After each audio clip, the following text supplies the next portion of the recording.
Hello everyone, my name is Guilherme for Chinelatto, and here with the researchers João, Paulo, Souza, Mateus, Basso, and Alexandre Vidal. I'm here to present the work entitled as Automated Classification of Dissolved Zones in Acoustic Borehole Image Logs, an example from Brazilian pre-salt carbonate reservoirs. About the work, I will do a brief introduction about the borehole image logs, then the use of machine learning for image classifications and the model that we are using here. I will pass briefly about the methodology, then show some results of our CNN, discussions, and conclusions and next steps of this work.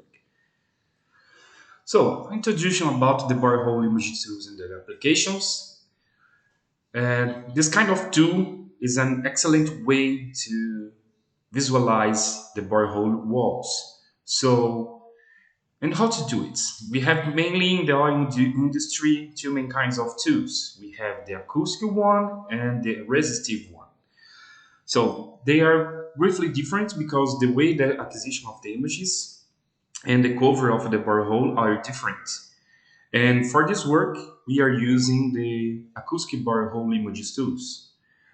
So why this kind of tool is very important for us in geology is because it's possible to obtain structural, sedimentological, and stratigraphical features. And some examples that I put here in this slide is, for example, the characterization of the faults, the fractures, definition of bed boundaries. And when you're talking about all these features, for example, it's possible to obtain the deep and azimuth of beds and layers. And also, it's very important, for example, to identify rock textures and cyclicity, even porosity. It's possible to obtain some parameters, among others. And in this work, it's very important to take into account the porosity that our main focus here.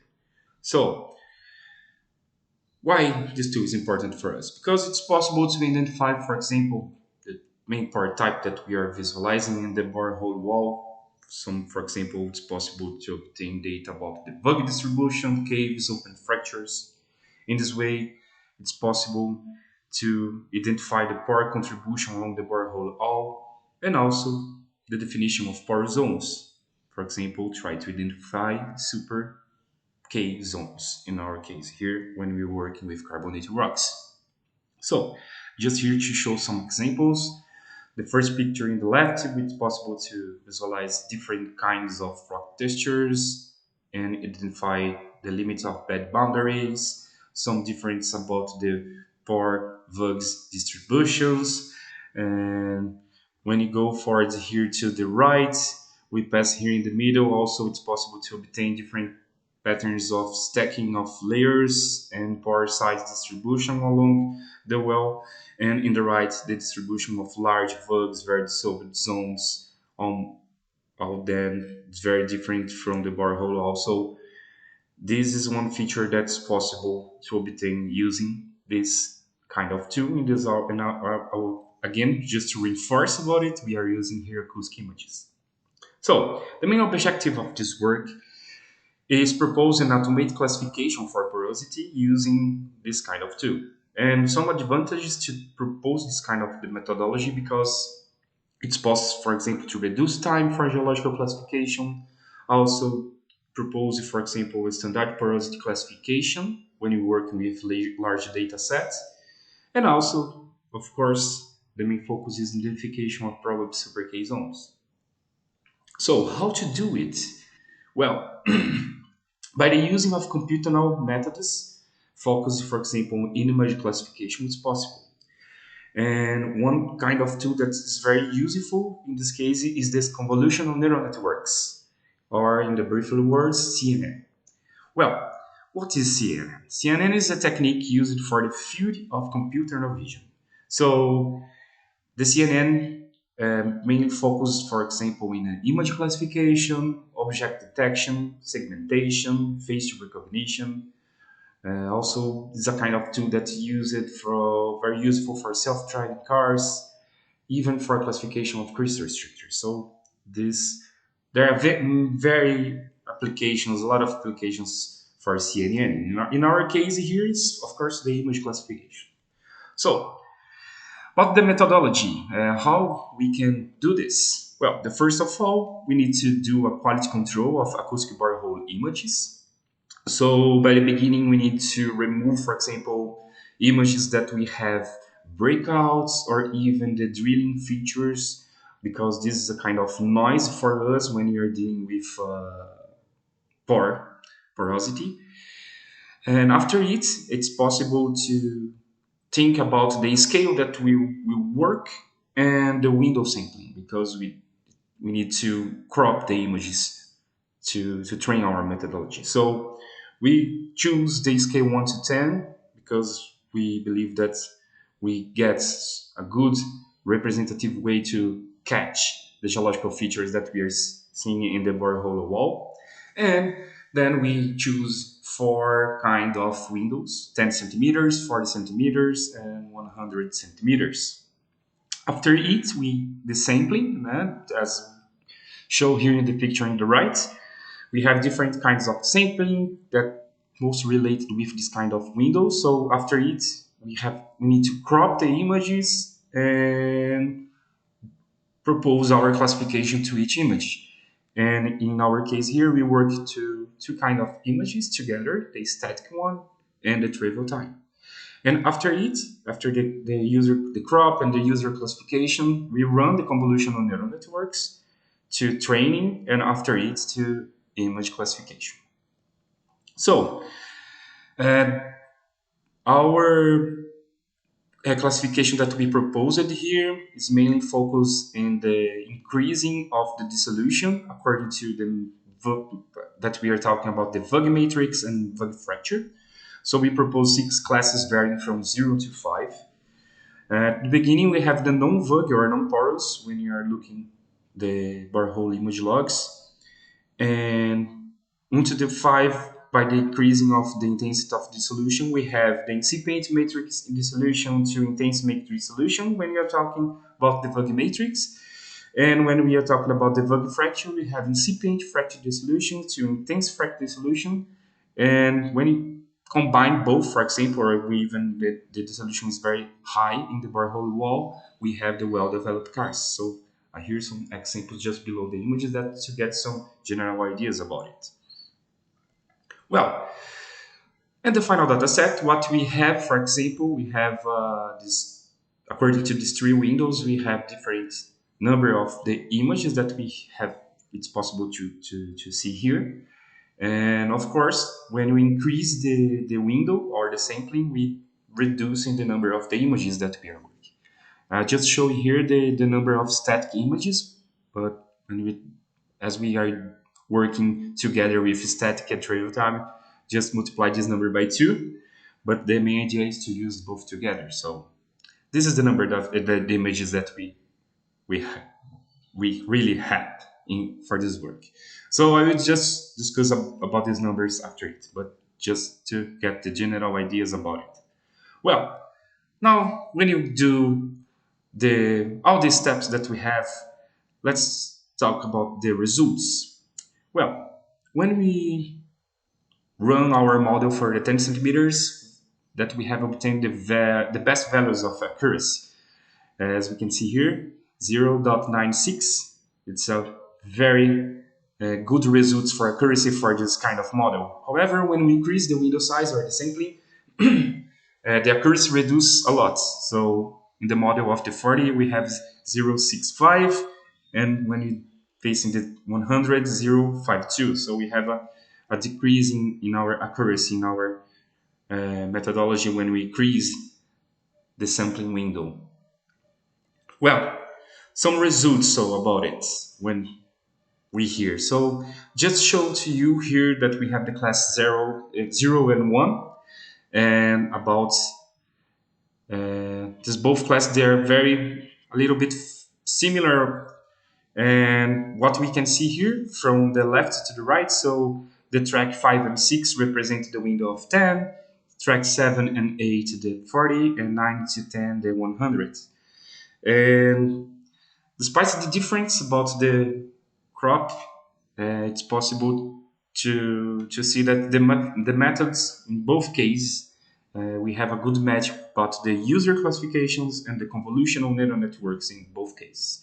So here it's possible to see only a brief difference when we are working, for example, in the windows of 10 centimeters, because we have, when we see here this 10 centimeters of the difference, sometimes it's possible to observe, for example, large bugs. So in the training, when we take this small slice or a small piece of image, the interpreter, in this case me, looking only this few part of the image, looking, oh, okay, I will interpret this as, for example, intensive matrix dissolution and not, for example, or incipient or non-void classes. So this is a little bit different when we are facing this kind of different classes in Windows samples. So in the case of class 3, again, we have here in the image of the borehole wall, and it's possible to see a lot of large bugs. So in this way, the class 3 was very good represented in the book in all these cases. Only a few parts, for example, here in the class 1 10 centimeters, sorry, in the 10 centimeters, we classify here this region as a well developed cart.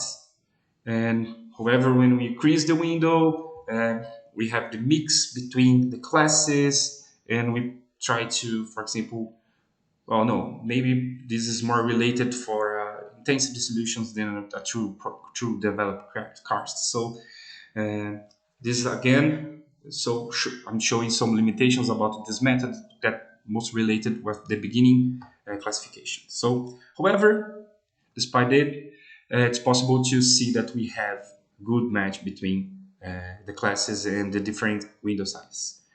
Again, here the classes 2 and 4, the same. We have a good match between all the classes. And again, we have also the problem of the scale, but we have a good match when we're comparing all the methodologies here. Again, we have here the problem of, well, how I will interpret it as a well-developed cars or the fractures. So sometimes it's a little bit difficult to identify it. So we need to standardize this more in when we're doing our first initial classification. And for the class 5, again, of course, there's now we have a very good example of well-developed cards here, almost more than half meter, and all the scales have a good match between that we are seeing. And so we are showing here good results about our classification. Again here. So some discussion about it. Limitations and improvements of our methodology.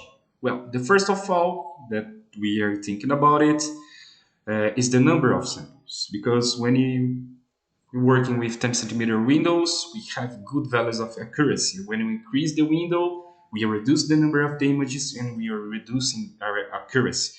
So it's possible to see some kind of correlation of the decreasing the number of samples followed by reducing of our accuracy. So this is one thing that probably we need to focus in the next part of the work, try to improve the accuracy, improving the number of the images.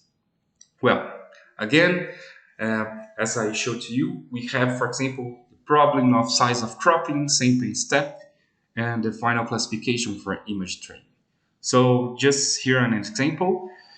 Let's see, for example, if this crop is like 40 centimeters. So in this case, we propose class 3, then we go below maybe on class 3 to 5, and then class 4 because we are seeing open large fracture here, and class 1 because we see only few parts of flux, and okay. However, when we increase the step or moving the steps, we can, for example, mix different classes in the same image. So how to choose? So this is difficult because sometimes okay, now I will choose the class number 2 or the class number 3, and this maybe can do bad things to the model, for example, to improve our accuracy. So we need to, maybe one thing that we are thinking about is try to do a better classification, or do try to propose a good methodology in this part. Not only a qualitative way, but a quantitative way to how to choose the best classes for the training. Well, this is here discussing about it. Of course, when we have the size cropping of 10 centimeters, it's the control of the changing of this kind of features is much better when we increase, for example, the 40 and 100. So it's a little bit difficult to get this kind of control about it. So the main idea here of this picture is try to bring this kind of control in the difference of window sampling or window size. Okay. Also, one problem that we are facing is about the similarity of some features. For example, well, we are facing here some dissolved features, but it's not clear if we are seeing a vug bedding or partial open fracture. So uh, probably the core samples could help us with this, but this kind of course is not always available.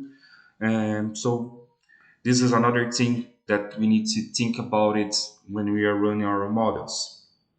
And again, we have the difference about the image quality. So different kinds of tools, for example, letter A and B, we have different kinds of tools. So probably one thing that we can do here is try to do some pattern of the palette of colors. We have also, for example, different kind of mud. So this probably will have some noise in our images, of course. And of course, that we have, for example, directional tools, for example, number 6 here. So we have this kind of tool marks that, again, could be very bad for us for the image training, or even when we run water models. And the effects of the breakouts also, because the breakouts, particularly, for example, probably the model will interpret it as a very intense dissolution. So these some kind of things that we need to think about it, the image quality. So some conclusions and next step about the methodology is that the CNN shows some accuracy between 5 to 96. However, we need to do some improvements, meaning related to the number of the classes and, number of the images.